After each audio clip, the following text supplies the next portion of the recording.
प्रधानमंत्री किसान सम्मान निधि के शुभारंभ के अवसर पर मैं देश भर के करोड़ों किसान परिवार को भी बहुत बहुत बधाई देता हूं।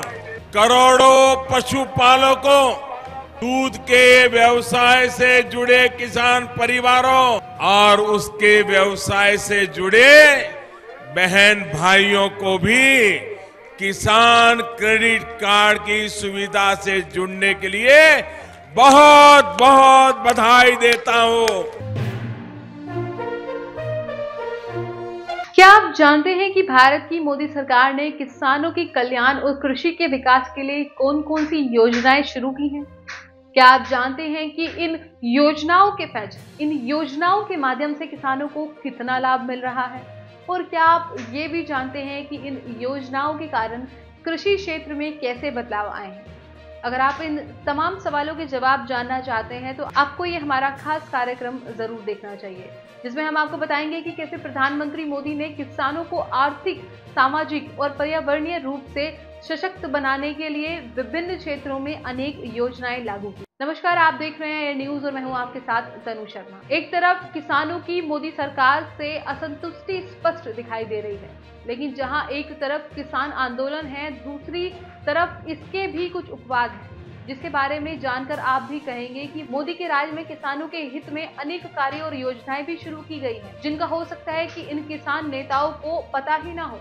तो आज हम आपको मोदी सरकार के उन कार्यों और योजनाओं को आपके सामने ला रहे हैं। प्रधानमंत्री किसान सम्मान निधि यानी कि पीएम किसान, इस योजना के तहत सरकार हर साल किसान परिवारों को 6,000 रुपए की आर्थिक सहायता प्रदान करती है। इससे किसानों की आय में वृद्धि होती है और वे अपनी जरूरतों को पूरा कर सकते हैं। प्रधानमंत्री किसान मानधन योजना यानी कि PMKMY, इस योजना के तहत छोटे और सीमांत किसानों को 60 वर्ष की उम्र के बाद 3,000 रुपए की मासिक पेंशन मिलती है। इसके लिए उन्हें हर महीने निश्चित राशि का भुगतान करना होता है, जिसमें सरकार भी बराबर भुगतान करती है। वहीं बात की जाए प्रधानमंत्री फसल बीमा योजना यानी कि PMFBY, इस योजना के तहत किसानों को अपनी फसलों के खराब होने के खिलाफ सरल और सस्ता बीमा मिलता है। इसमें बुआई से लेकर कटाई तक के सभी जोखिमों को कवर किया जाता है। वहीं बात की जाए प्रधानमंत्री कृषि सिंचाई योजना यानी कि PMKSY की, तो इस योजना के तहत किसानों को सिंचाई के लिए अधिक से अधिक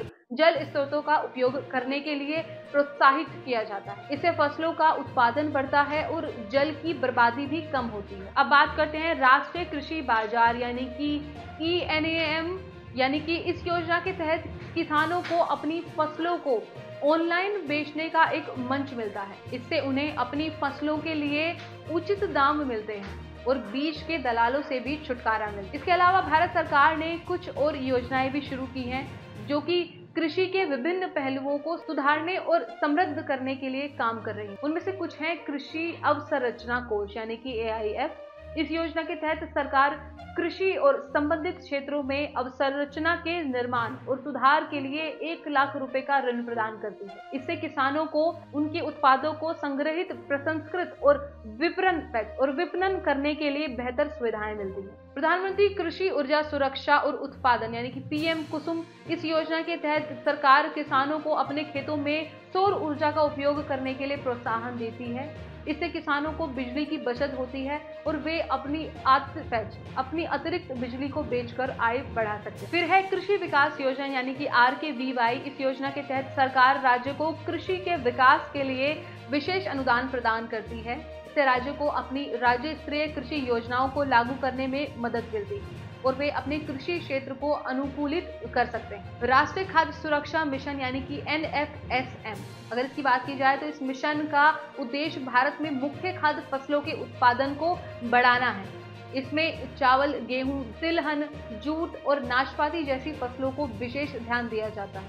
इसमें किसानों को बीज, खाद, कीटनाशक, मशीनरी और प्रशिक्षण जैसी सुविधाएं मुफ्त या सब्सिडी रेट पर उपलब्ध कराई जाती है। इन योजना के अलावा प्रधानमंत्री मोदी ने कुछ और योजनाओं को भी शुरू किया है, जो कृषि के विभिन्न पहलुओं को सुधारने और समृद्ध करने के लिए काम कर रही है। मुद्रा स्वास्थ्य कार्ड योजना, इस योजना के तहत सरकार किसानों को उनकी जमीन की उर्वरता को बढ़ाने के लिए व्यक्तिगत मुद्रा पोषक तत्वों की सिफारिशें देती है। इसमें किसानों को अपनी फसलों के लिए उपयुक्त खाद और जल का चयन करने में मदद मिलती है। परंपरागत कृषि विकास योजना यानी कि PKVY, इस योजना के तहत सरकार किसानों को जैविक खेती करने के लिए प्रोत्साहन देती है। इससे किसानों को अपनी फसलों को बिना किसी रासायनिक खाद या कीटनाशक के उगाने का अवसर मिलता है और वे अपनी फसलों को उच्च मूल्य पर बेच सकते हैं। वही बात करते हैं राष्ट्रीय बांस मिशन, यानी कि इस मिशन का उद्देश्य भारत में बांस उद्योग को बढ़ावा देना है।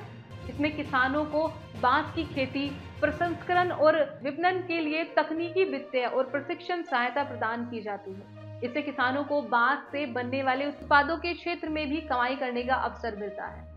इस प्रकार हम देख सकते हैं कि प्रधानमंत्री मोदी और भारत सरकार ने किसानों के कल्याण और कृषि के विकास के लिए कई प्रभावी योजनाएं चलाई हैं। इन योजनाओं से किसानों को आर्थिक, सामाजिक और पर्यावरणीय रूप से सशक्त बनाया जा रहा है। इन योजनाओं का लाभ उठाने के लिए किसानों को इनके बारे में जागरूक होना होगा और इसमें भाग लेना चाहिए। इससे हम आपको देश की कृषि और एक नए स्तर पर ले जा सकते हैं और अपने देश को आत्मनिर्भर बना सकते हैं। आशा है कि आपको हमारा ये वीडियो पसंद आया होगा और इस विषय पर अधिक जानकारी मिली होगी। अगर आपको हमारा वीडियो अच्छा लगा हो तो कृपया इसे लाइक, शेयर और सब्सक्राइब करें। नमस्कार, आप देख रहे हैं एयर न्यूज़ और मैं हूं आपके साथ तनु शर्मा। फिर से मिलती हूं एक नई अपडेट के साथ। तब तक के लिए कीप वॉचिंग एयर न्यूज़। नमस्कार।